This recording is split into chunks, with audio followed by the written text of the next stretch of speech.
Who's Dr. Muhammad Iqbal and what he's got to do with Germany, India, and Pakistan? Dr. Muhammad Iqbal was a great Urdu Persian poet and Islamic thinker of the 20th century. He was born in Sialkot, Punjab on November 9, 1877 to a religious Kashmiri family. It was a time when majority of Muslims in British India lagged behind others in education and progress. As was the norm, Iqbal received his primary education at a madrasa where he learned Arabic and Persian. On his teacher Sheikh Mir Hassan's advice, he was sent to Scott Mission School, Sialkot for modern formal education. Graduating from Government College Lahore in 1897, he studied Arabic, philosophy and English literature. His first collection, Israr-e-Khudi, was written in Persian. In 1899, Iqbal received master's degree in philosophy. Iqbal married 3 times, but none was the merry one. At GC, his teacher Thomas Arnold exposed him to Western ideas and culture. Encouraged by Arnold, Iqbal went to Europe for study at Cambridge and Lincoln's Inn during 1907–8. In 1907, he was enrolled at Munich University, Germany. In Germany, he also stayed at Heidelberg for a brief time. This is where he learned German and fell in love with his language teacher, Emma Wegenast. They both exchanged letters when Iqbal returned to India. Most of Iqbal's passionate love poems were written during this time in Germany. Emma introduced to him the original works of Goethe and Heine.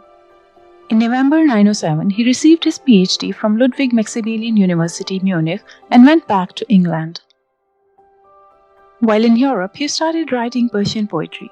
Meanwhile, he became politically active and got associated with All India Muslim League.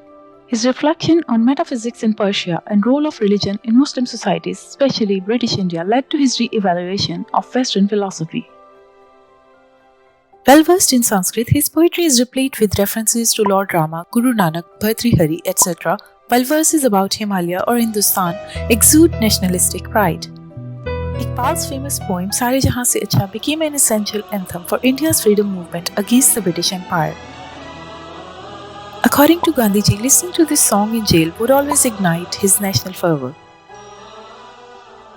The poem is still an unofficial national anthem of India, played on national events and occasions. After joining Muslim League, Iqbal shifted his patriotism to Islamic nationalism and started developing ideas about political thought in Islam.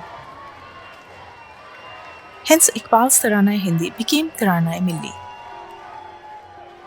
Due to this ideological shift, he gradually became a poet largely associated with Indian Muslims and Muslim League. In December 1930, Iqbal presented the idea of creating a Muslim India within India.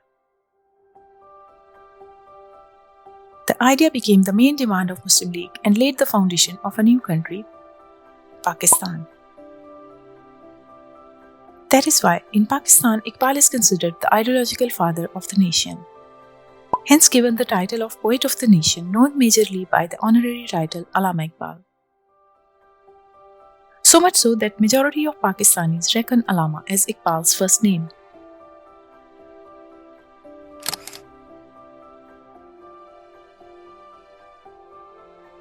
In his research, Iqbal tried to blend in Muslim theologist Al-Ghazali and Kant.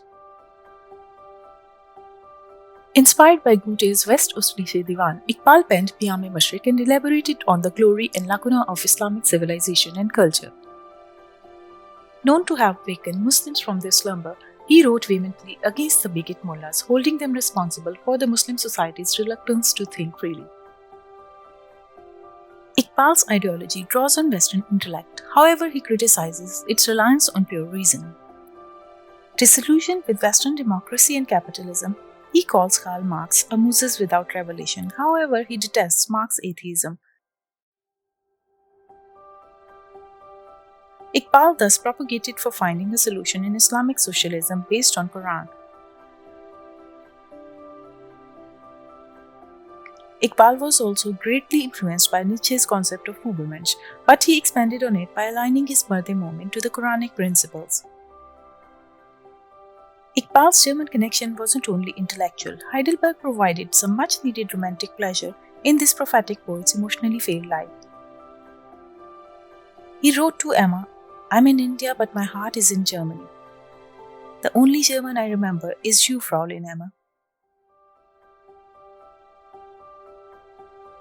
He chose to have a German nanny since he was very impressed by German women's motherly nature. A genius poet of the East, an enigmatic Islamic thinker, and a lost but formidable historical link between India and Pakistan, Dr. Allama Iqbal remains an exceptional literary figure one must explore in a post-colonial world.